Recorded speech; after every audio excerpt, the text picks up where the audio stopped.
주셨으면 좋겠습니다.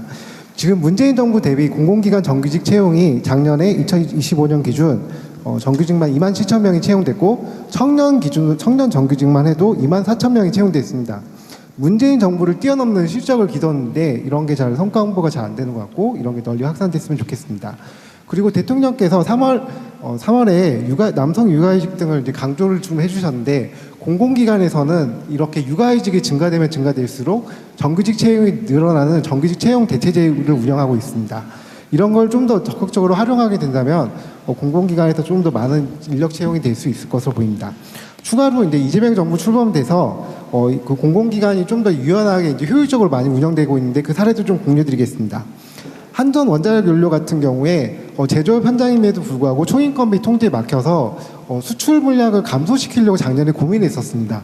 하지만 초인건비에서 이제 제조업 예외 조항을 적극적으로 활용해서 노사가 좀 노력한 결과 초인건비 추가 인정도 받고 그를 통해서 대외적으로 원자력 연료 수출도 크게 늘렸던 좋은 성과가 있습니다. 이런 성과가 계속해서 확산됐으면 좋겠습니다. 그리고 지금 재경부에서도 말씀해 주셨지만 저임금 무기계약직 내에서 추가로 또 처우 개선해 준 것도 상당히 의미 있게 보고 그 다음에 좀 천천히 말씀하셔도 돼요. 예, 죄송합니다. 예. 그리고 문재인 정부 때 이제 공공기관 안전관리를 시작했는데 법 조항이 없었습니다. 이거를 적극적으로 이제 해석해줘서 공공기관 안전 경영으로 지금 확대하는 걸로 지금 법을 집중하고 계시고 특히나 이게 다르게 짧게 좀 부탁드리겠습니다. 좀 다른 발언자들도 기다리고 있습니다. 네네. 이렇게 이제 적극적으로 예전에 규제가 아니라 안전 경영이라는 적극적인 투자의 개념을 많이 갖는 거에 큰 의의가 있다고 보입니다. 그리고 대통령께서 4월달에 국무회의에서 공공사회 서비스를 늘리면서 이제 양질의 일자리를 늘렸으면 좋겠다 이렇게 하셨는데 예를 들어서 근로복지공단 같은 경우 산재보험이나 이런 거를 인력이 증원되면서 산재 처리 일수가 줄어들고 그 다음에 건강보험공단 같은 경우도 이제 인력 증원 죄송하지만 그 추가적인 부분은 좀 서면으로 해주시고 네네. 앞에 좀 질문을 너무 많이 해주셨습니다. 앞에 해주신 질문은 재경부 쪽에서 좀 답변을 해주시면 좋을 것 같습니다. 맞아. 요약해서 하세요. 요약해서 너무 많은 항목들을 이제 말씀을 하시니까 네네. 뭐 칭찬도 들어있고 평가도 칭찬이 많은 것 같습니다. 감사하긴 한데 뭐 주로 문제 지적 또 개선점이 더 중요하겠죠. 감사하지만 맞아 하세요. 엄청 많이 준비해 오신 모양이네. 그 성과가 잘 공유됐으면 좋겠습니다, 대통령님. 네. 그리고 이제 좀 안타깝게도 작년도 경영평가 때 노사협력을 저해하는 예산 운영 지침문에서 농어촌공사가 초인건비 내에서 자녀수당을 집행한 거를 환수 조치가 된 적이 있습니다. 이런 게 좀 개선됐으면 좋겠습니다. 그리고 고용노동부 근로복지공단이 재경부 지침하고 다르게 올해 무기계약직 인건비를 1.5%더 맞을 수 있어야 되는데 받지 못하는 약간 불합리한 점이 좀 있습니다. 좀 개선을 좀 요청드리고 이런 걸 조금 대통령께서 좀 이렇게 계속 이렇게 자신 있게 좀 해주셨으면 좋겠습니다. 감사드립니다.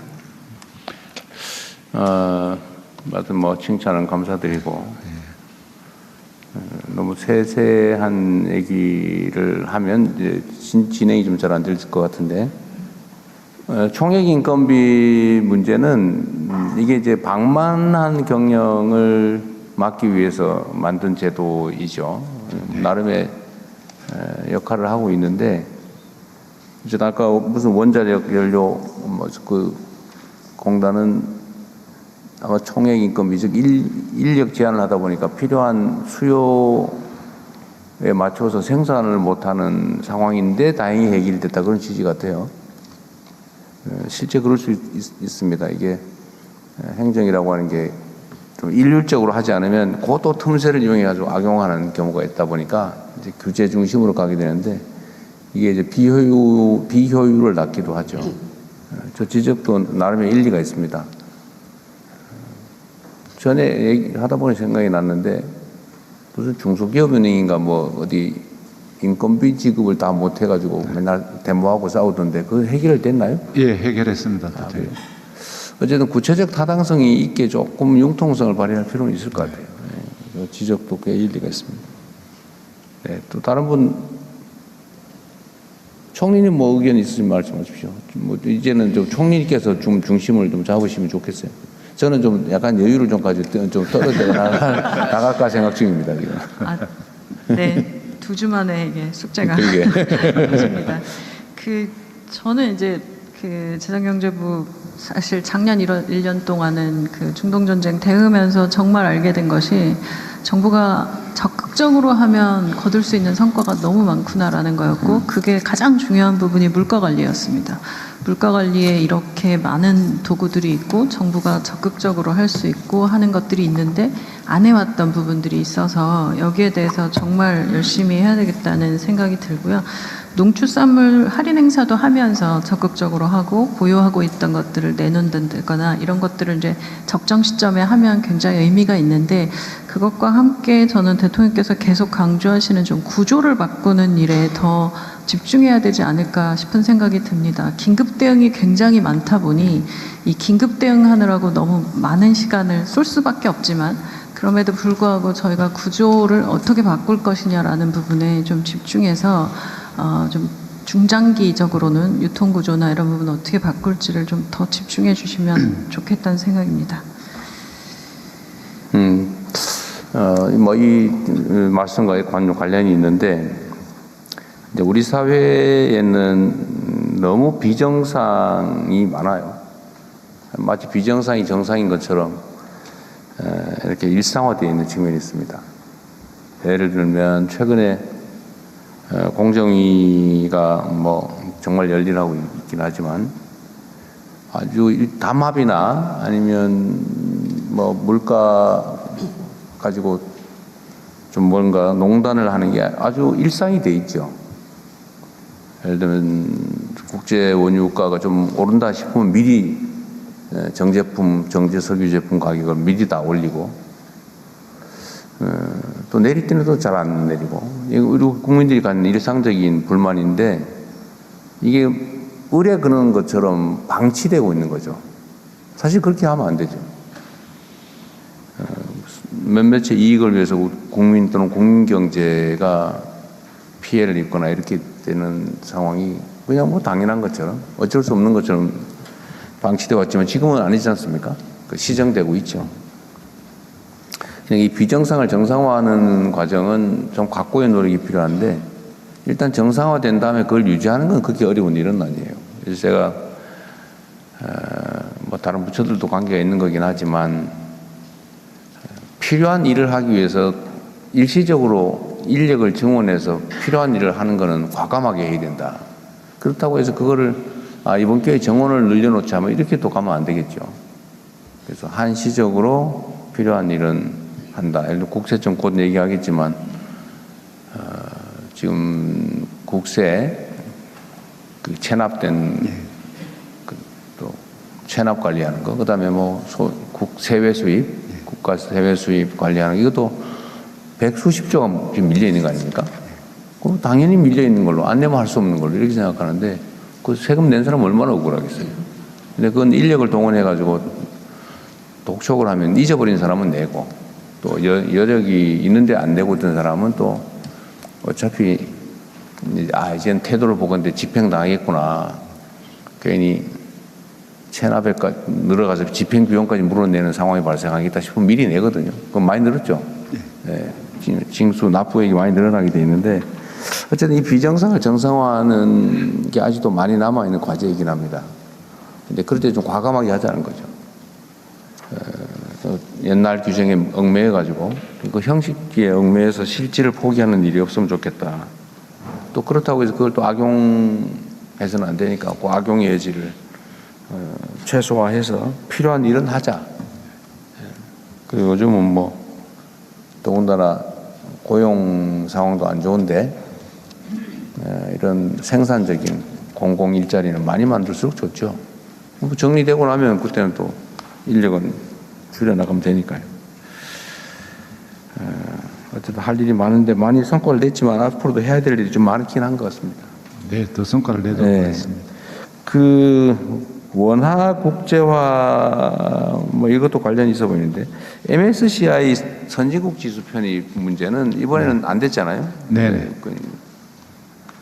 근데 우리 국내 주식 시장이 꽤 불안정한데 이 사실은 너무 단기간에 정말 역사적으로 있을 수 없는 대폭등을 하다 보니까 이제 또 그게 안정화되려면 시간과 변동이 필요하지 않습니까? 네네.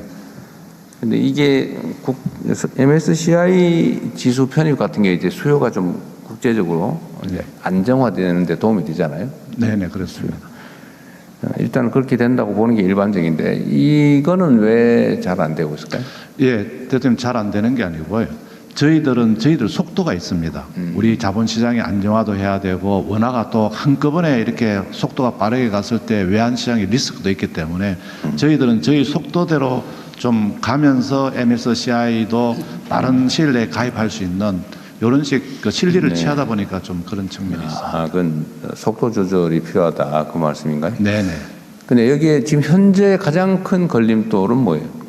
가장 큰 걸림돌은 몇 가지가 있습니다. 그 원화를 가장 큰 몇 가지 중에서 제일 큰 거. 제일 큰 게 원화를 24시간 자기들이 한 원화, 세컨대로 여기에 계좌로 거래. 만들고 여기를 완전히 해달라고 하는데 이렇게 했을 때 우리 외환시장이 또 한꺼번에 준비가 안 된 상태에서 한꺼번에 노출됐을 때 또 오히려 역작용이 있을 수 있다고 하기 때문에 저희들은 내년 초까지는 좀 많은 제도 개선을 할 것 같습니다. 그래서 내년에 좀 적극적으로 하는 걸로 그게 그런 근본적인 우려라면 시간이 지난다고 해결이 되나요? 저희들 스케줄로는 내년 초 되면은 상당한 대비책들을 만들어낼 수 있다. 대비책을 만들고 시스템도 만들 수 있습니다. 어쨌든 자본시장 정상화, 선진화 이거는 매우 중요한 국가 정책이죠. 네. 이게 우리 사회의 자산 배분에서 우리는 부동산 비중이 너무 커서 여전히 너무 크지 않습니까? 네. 매우 원시적이죠, 사실은. 네. 선진국 중에 이런 나라가 없잖아요. 다 부동산에 매달리는. 그러니까 이게 가용 자원이 부동산에 묶이게 되니까 네. 사실은 이제 경제 성장 발전이나 뭐 예를 들면 자원 배분에서 매우 불합리한 결과가 발생하잖아요. 네. 그래서 그 교정을 하는 거, 네. 생산적 금융으로 전환, 뭐 이런 건 되게 중요한 과제인데 그 중에 한 요소인 것 같아요. 네, 네, 그렇습니다. 그 외에 지금 그 자본시장, 특히 주식시장 정상화를 위한 각종 조치들을 준비하고 있는 걸로 아는데 그거는 좀 어떻게 돼가고 있어요? 정책실장이 원래 그 발표를 언제 보고한다고 하셨는데. 예, 금융위가 좀. 네, 한번 예, 금융위 소관으로. 예, 예. 네. 그냥 미리 말씀을 좀 해주시죠. 그때 가서 또 네네. 요약해서 그 부분만. 그러니까. 기본적으로 자본시장은 저희들이 신뢰가 제일 중요하기 때문에 그런 측면에서 주가 조작 근절 뭐 이런 부분은 계속 해나가고 신고포 상금도 해서 이 부분 같은 경우는 좀 많이 돼가는 부분이 있고요. 그다음에 이제 주주가치 보호 이 부분이 굉장히 중요한데 상법 개정하고 자사주 뭐 이런 것까지 했는데 중복 상장 원칙 금지 예외 허용 그 지금 개정안을 발표해서 의견 수렴이고 한 7월 중에 이제 바로 본격적으로 시행을 합니다. 그래서 그런 부분이 있고 또 부실한 기업들 같은 경우 그 상장 폐지 이런 걸 굉장히 강화했기 때문에 그런 부분도 이제 7월부터 바로 본격적으로 지금 시행이 됐습니다. 그다음에 이제 코스닥 시장 같은 경우는 이제 신뢰와 혁신 이 부분을 어떻게 같이 두 마리 토끼를 잡을 거냐 이 부분에 있어서는 진입 같은 경우는 저희들이 기술형 맞춤형 특례 상장을 확대해서 보다 혁신적인 기업들이 원활하게 들어오게 하고 그다음에 퇴출은 또 부실 기업을 신속하게 퇴출하고 어쨌든 그 종합적인 대책을 지금 준비하고 있다고 제가 보고 받았는데 좀 세부적인 내용은 따로 보고를 좀 해주시고요. 뭐 그건 어차피 또 국민들께 공개될 거니까 입법 상황도 예를 든다면 전에 우리가 얘기했던 뭐 주가 누리기 방지법이나 이런 것들도 아직은 안 되고 있는 것 같아요. 국회 상황이. 네, 주가 누리기 방지법은 두 가지인데 한쪽에서는 상속증여세법에서 하는 방법이 있고요. 또 같은 건 저희들은 저PBR 의도적으로 낮추는 경우는 페널티를 어떻게 줄 건지 뭐 이 두 가지 측면에서 같이 가는 부분이 있습니다. 네, 그런데 그것도 준비된 것들은 해야 되는데 어쨌든 입법이 잘 안 되고 지연되고 있는 거잖아요. 네, 네, 네. 지금 그것도 어떻게든 협조를 얻어서 속도를 좀 내들어가십시오. 그다음에 국민참여단에서 또 추가로 의견 내실 분 있으면 하십시오. 네. 네, 저쪽 가급적이면 중요한 것 중심으로 이게 뭐 국정에 관한 거라서 정말로 엄청나게 분량이 많거든요. 하자면 끝이 없으니까 핵심적인 중요한 것 중심으로. 네, 발언 기회 감사드립니다. 그 국민참여단의 김성민입니다. 저는 그 자본시장 말씀이 나와서 좀 말씀을 드리려고 하는데요. 저 상장 회사는 상장을 통해서 운용 자금을 조달할 수 있고 또 사업 그 인지도 향상을 통해 사업의 다각화와 내실화를 조금 다질 수 있습니다. 그리고 이 상장 회사라는 옷을 입었으면 이 상장 회사에 맞게끔 조금 주주 이해관계자가 생기므로 그 주주 이해관계자의 의견을 듣고 또 소통을 할 필요가 있습니다. 근데 사실 제가 매년 투자를 하고 주주총회를 매년 열심히 가는데 사실 이런 주주총회 현장에 가서 이야기를 하면 이런 이야기는 좀 소수일 뿐이고 많이 묻히는 경우가 많습니다. 최근에 이제 정부가 이제 상법 개정 그리고 아까 말씀하신 주가 누르기 방지법 추진 계획 이런 부분을 내놓으면서 좀 많이 분위기가 달라졌다고 생각은 하지만 실제 올해 현장의 주주총회를 가보면 사실 별반 달라진 건 없습니다. 사실상 현장에서는요. 그래서 이게 상장회사의 옷을 입었으면 상장회사의 옷에 입은 그 책임만큼 조금 주주 가치도 좀 제고하면서 좀 할 수 있는 방향으로 정책을 조금 계속 빨리 추진을 해주시고 조금 자본시장이 질적으로 조금 성장할 수 있게끔 네. 좀 많은 그 도움을 좀 부탁드립니다. 감사합니다. 네. 어쨌든 주총이나 이게 형식적으로 운영된다. 내가 현장에서 들은 얘기도 주총을 했는데 주총의